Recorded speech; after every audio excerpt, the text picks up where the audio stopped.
রাষ্ট্রের মূল আস্থা আসতে হবে তার উপরে, সবাই আস্থা এবং বিশ্বাস করে তার উপরে। 97% মুসলমানের দেশের যিনি প্রধানমন্ত্রী ছিলেন উনি কিন্তু তাহাজ্জুদ করতেন ডেইলি, 5 ওয়াক্ত নামাজ পড়তেন, ফজরের নামাজের পরে কোরআন তেলাওয়াত না করে কোনো কাজই করতেন না।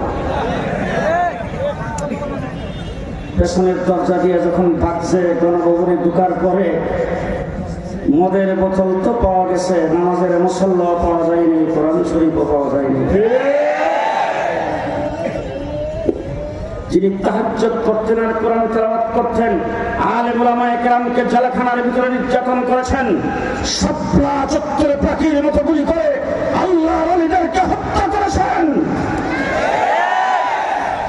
আজকে আমি আপনাদের সঙ্গে দাবি জানাতে চাই, গত 15 বছর যারা রক্ত দিয়েছেন, বিএনপি রক্ত দিয়েছেন, জামাত রক্ত দিয়েছেন, ভিন্ন মত অবলম্বী আওয়ামী লীগের ভিন্ন মত অবলম্বী যারা ছিলেন তারা নির্যাতিত হয়েছে, রক্ত দিয়েছে, গুম হয়েছে, তাদের বিরুদ্ধে মামলা হয়েছে, জেল জুলুম নির্যাতন মুক্ত করেছেন। বাংলাদেশের সমস্ত রাজনৈতিক দল, আওয়ামী লীগের ভিন্ন মতের যত দল মত সকলকে আমি একত্রিত করে চ্যালেঞ্জ করে বলতে চাই, আপনাদের গোটা 15 বছরের নির্যাতন একত্রিত করেন, আমার শাপলা চত্বরের এক রাত্রির সমান হবে না। শাপলা চত্বরে এক সাগর রক্ত দিয়েছি আমরা। 2021 সালে আমরা কি বলেছিলাম? আমরা একটা মূর্তির বিরোধিতা করেছিলাম এবং সেটা যুক্তিসঙ্গতভাবে করেছিলাম। আমার দেশের স্বাধীনতা যুদ্ধ যার নেতৃত্বে হয়েছে তার মূর্তি বানায় রাস্তার উপরে লাগাবেন আর মাথায় পাখি বসে পায়খানা করবে, এইভাবে যুক্তিতর্ক দিয়ে আমরা কথা বলেছি। কিন্তু তারপরে আমাদের উপর নির্যাতন হয়েছে, গুলি করে পাখির মতো গুলি করে আমার ব্রাহ্মণবাড়িয়াতে 15 জনকে হত্যা করেছেন, আমাদেরকে জেলখানার ভিতরে বৎসরের পর বৎসর আটকে রেখেছেন। আজকে যখন পেছনের দরজা দিয়ে ভেঙে গেছেন, গলায় রশি লাগা সমস্ত মূর্তি ভেঙে চুরমার করে দিয়েছেন। বাংলাদেশ আজকে মুক্তির থেকে পাক পবিত্র হয়েছে। সামনে আবার মুক্তি আসুক, এটা কি আপনারা চান? জি, আপনারা কি কেউ চান? তাই আজকে পরিষ্কার ভাষায় বলবো, অন্তর্বর্তীকালীন সরকার আমাদের রক্তের উপর দাঁড়ায় আপনি ক্ষমতায় আছেন। ডক্টর ইউনূস সাহেব আপনাকে ক্ষমতায় আমরা বসাইছি।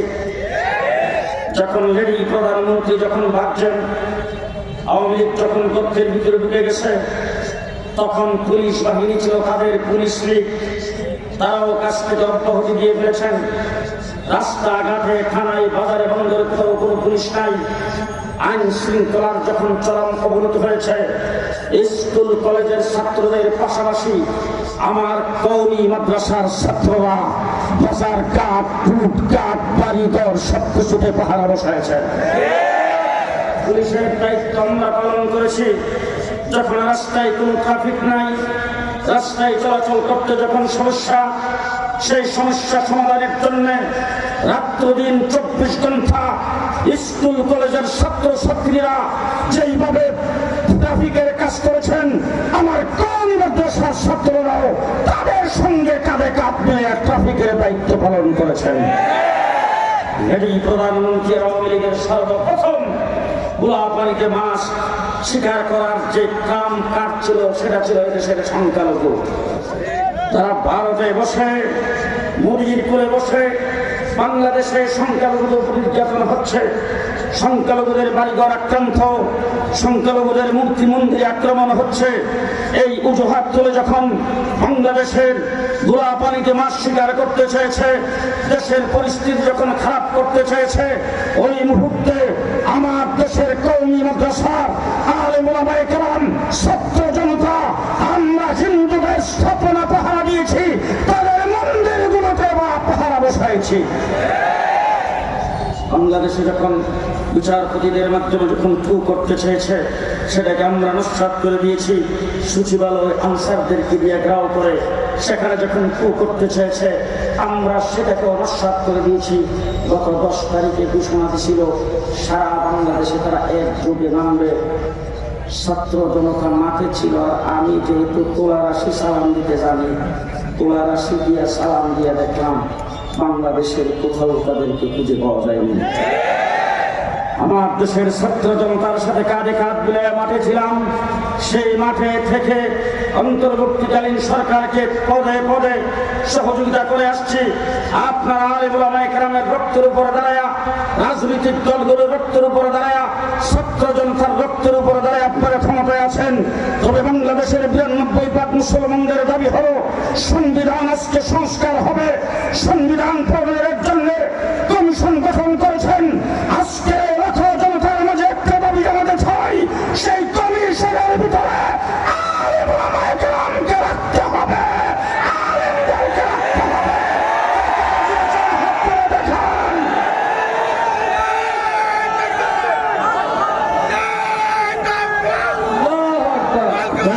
কথা বলতে চাই, সংবিধানের প্রথমে যে জায়গায় আল্লাহর উপর পূর্ণ আস্থা ও বিশ্বাস ছিল সেটাকে স্থাপন করতে হবে এবং সংবিধানকে এমনভাবে সাজাইতে হবে ইসলামের সাথে সাংঘর্ষিক কোন বাক্য কোন শব্দ বাংলাদেশের সংবিধানে থাকতে পারবে না।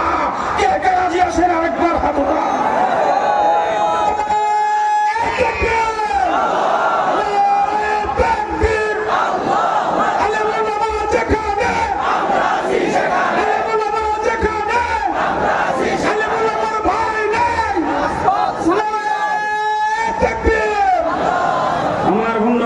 সংক্ষেপে আরেকটি কথা বলতে চাই, শিক্ষা জাতির মেরুদণ্ড,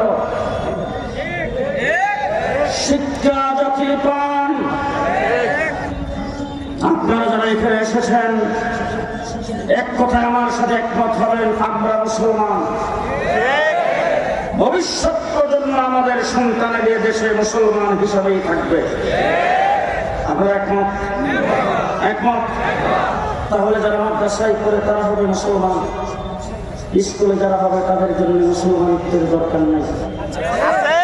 জি, আমরা যখন মাদ্রাসায় পড়তাম, স্কুল কলেজের সমবয়সী ছাত্রদের সাথে যখন বিকালবেলা বসে অনেক সময় গল্প করতাম, রাস্তা দিয়ে দেখতাম একজন মৌলবী সহ হাইটে আসতেছে। মৌলবী সাহেব কোনো মসজিদে ইমাম নয়, কোনো মাদ্রাসার শিক্ষক নয়, ওনাকে আমরা চিনি না, কিন্তু স্কুল কলেজের ছাত্ররা দাঁড়ায় যেত, আমরাও তাদের সাথে দাঁড়াইতাম, জিজ্ঞেস করতাম উনি কে।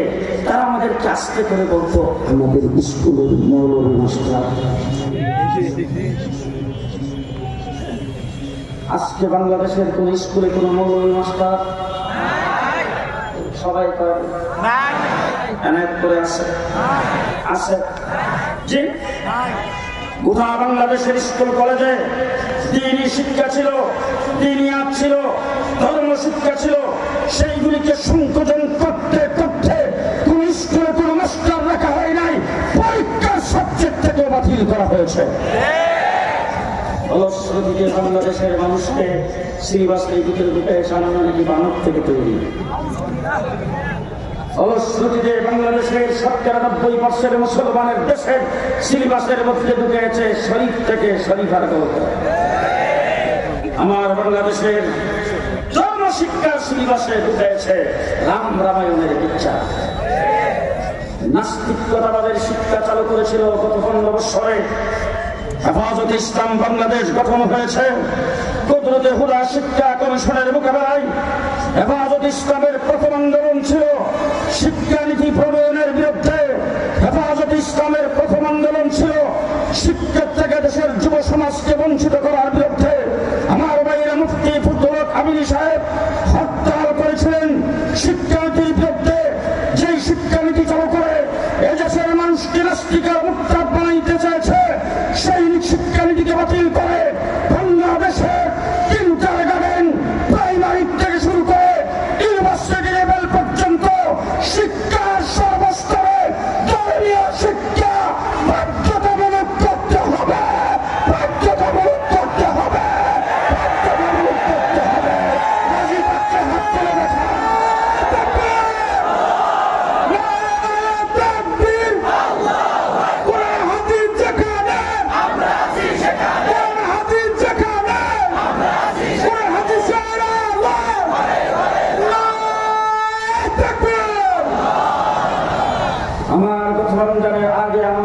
বাংলাদেশে হাইয়াতুল উলিয়াল জিদ্দিল জামিয়াতুল কওমিয়া গোটা বাংলাদেশের কওমি মাদ্রাসার একই বোর্ডে দাওরায়ে হাদিসের পরীক্ষা হয়েছে। ছাত্র সংখ্যা 32,000। একই টাইমে বাংলাদেশের ভিত্তিক পরীক্ষা হয়েছে। ছাত্র সংখ্যা 20 লাখ, সামান্য বেশি। জি,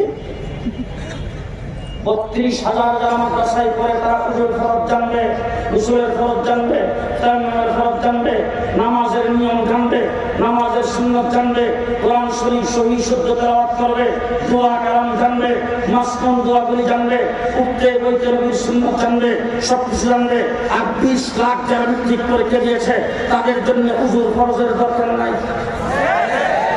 গোসল না জানলেও চলবে, হালাল হারাম না জানলেও চলবে। আজকের উলামা পরিষদ এই 20 লাখ থেকে মাদ্রাসায় জায়গা দিতে পারবেন। আর তাদের দিয়ে আজকে উলামা পরিষদের পক্ষ থেকে সিদ্ধান্ত করে যদি ঘোষণা দেন যারা স্কুলে পড়ে তাদের এখানে যেহেতু উজুর ফরজ শিক্ষার ব্যবস্থা নাই, আগামীকাল থেকে সবাই মাদ্রাসায় ভর্তি হইতে হইবে, আপনাদের সিদ্ধান্ত কি জনগণ মেনে নেবে? না। জি না। তাহলে 20 লাখ কি মুসলমানদের সন্তান কিনা বলেন? 20 লাখের ভিতরে 94% মুসলমানের সন্তান। আজকে আমাদের এই মাহফিল থেকে দাবি, গারকাটা বাংলাদেশের উলামায়ে কেরামের পক্ষ থেকে দাবি, দিনদার মানুষের পক্ষ থেকে দাবি জানাতে চাই, স্কুলের সর্বস্তরে ধর্মীয় শিক্ষাকে বাধ্যতামূলক করে আমরা আমাদের স্কুল কলেজের ছাত্র ছাত্রীদেরকে ইসলাম শিক্ষায় শিক্ষিত করে তুলতে চাই।